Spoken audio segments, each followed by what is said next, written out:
सिंदूर बांटते वक्त क्या क्या दुव्यर्थी बातें बोलनी हैं, वो सब भी मनोज भैया और रवि भैया से लिखवा लिए थे। सिंदूर बांटने के लिए मोहल्लों के घर आपसी सहमति से बांट चुके थे, लेकिन अचानक यहां भी सीज फायर हो गए। इस योजना को भी अफवाह बता दिया गया। हाय रे सीज फायर, हाय हाय। मदर इंडिया फिल्म के सुखी लाला बन गए हैं ये लोग। मुफ्त अनाज के बाद सिंदूर देंगे, इतनी हिम्मत हो गई, इतना मन बढ़ गया। नमस्कार, आप देख रहे हैं अब तक बिहार न्यूज। ऑपरेशन सिंदूर के बाद भाजपा ने घर घर सिंदूर पहुंचाने का निर्णय लिया था, लेकिन अचानक यहां भी सीज फायर हो गया और इस योजना को भाजपा ने अफवाह बता दिया। इसके बाद नेहा सिंह राठौर भाजपा पर जमकर प्रहार बोल दी है।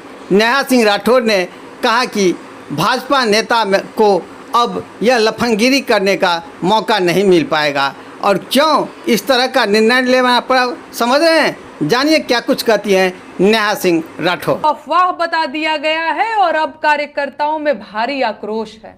आक्रोश होगा भी क्यों नहीं। 70 सालों में पहली बार खुलेआम छेड़खानी और आवारागर्दी करने का मौका मिल रहा था। दूसरों के घरों में सिंदूर लेकर जाने का अवसर बन रहा था। मन में पराई औरतों को सिंदूर की डिबिया देने के सपने पल रहे थे, पर सब पर पानी फिर गया। लफंगों ने मन ही मन कितने सारे डायलॉग गढ़ लिए थे। सिंदूर बांटते वक्त क्या क्या दुव्यर्थी बातें बोलनी हैं, वो सब भी मनोज भैया और रवि भैया से लिखवा लिए थे। सिंदूर बांटने के लिए मोहल्लों के घर आपसी सहमति से बांट चुके थे, लेकिन अचानक यहां भी सीज फायर हो गया। इस योजना को भी अफवाह बता दिया गया। हाय रे सीज फायर, हाय हाय। ये दुख खत्म काहे नहीं होता भाई। अब बेचारे कार्यकर्ता बोलें तो बोलें क्या, शिकायत करें भी तो किससे, उन्हें तो अपनों ने ही लूटा।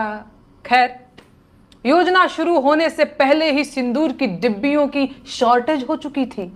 बेचारे कार्यकर्ता कुर्ते की दोनों जेबों में सिंदूर की डिब्बियां भरकर टहलने लगे थे। कार्यकर्ताओं में एक नई उमंग, एक नया उत्साह दिखने लगा था। लग रहा था जैसे पार्टी ज्वाइन करना सफल हो गया हो। लेकिन हाय रे किस्मत, देश की आम जनता इनकी मंशा समझ गई। महिलाएं सशंकित हो गईं, पुरुष चौकन्ने हो गए और घरों के बुजुर्ग गरियाने लगे। चाल चलन तो इन लोगों का वैसे भी जग जाहिर था, पर जब आम जनता को पता चला कि ये लोग उनके घर आएंगे और सिंदूर साथ लाएंगे, तो बात बर्दाश्त से बाहर हो गई। और होनी भी चाहिए।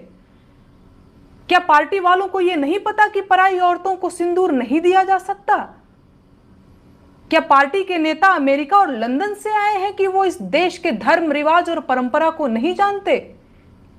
या वो इस देश की आम जनता को मूर्ख समझते हैं? कहीं ऐसा तो नहीं कि वो देश की जनता की सहन शक्ति चेक कर रहे थे?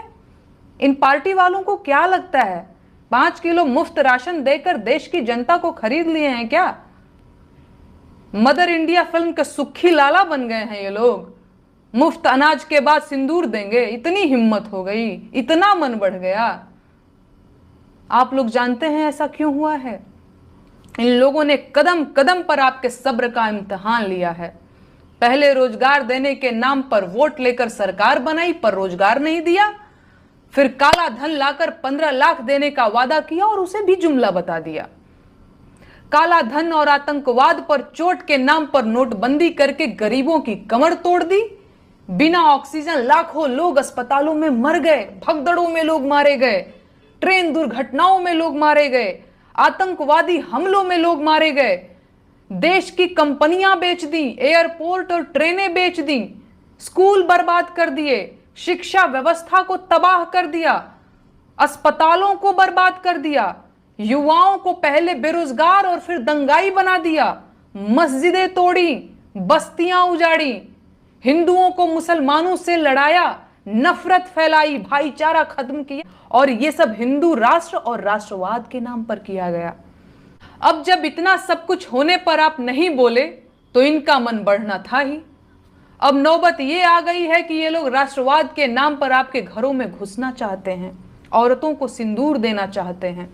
अभी भी वक्त है, जाग जाइए, वरना वो दिन दूर नहीं जब ये लोग देश सेवा के नाम पर आपके घर में आकर बैठ जाएंगे और घर का एक कमरा देश के नाम पर मांगने लगेंगे। अब मन बढ़ने की कोई सीमा तो होती नहीं है।